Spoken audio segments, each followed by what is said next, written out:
Emergencies. Are you a good person to have around in an emergency? I am, I think.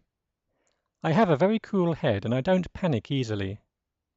The most important thing to do in an emergency is stay calm. If you do this, you can think straight and decide what's best to do. Also, if you stay calm, other people might stay calm too.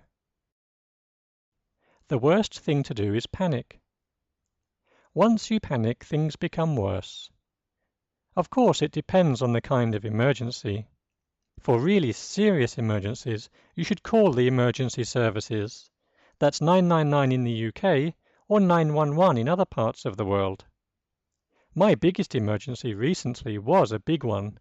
I pressed the delete button and lost my 3,000 songs in iTunes. Luckily, I had a backup. Emergencies. Are you a good person to have around in an emergency? I am, I think. I have a very cool head and I don't panic easily. The most important thing to do in an emergency is stay calm. If you do this, you can think straight and decide what's best to do. Also, if you stay calm, other people might stay calm too. The worst thing to do is panic. Once you panic, things become worse. Of course, it depends on the kind of emergency. For really serious emergencies, you should call the emergency services. That's 999 in the UK or 911 in other parts of the world. My biggest emergency recently was a big one. I pressed the delete button and lost my 3,000 songs in iTunes. Luckily, I had a backup. Emergencies. Are you a good person to have around in an emergency? I am, I think. I have a very cool head and I don't panic easily.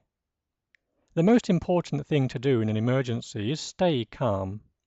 If you do this, you can think straight and decide what's best to do. Also, if you stay calm, other people might stay calm too. The worst thing to do is panic. Once you panic, things become worse.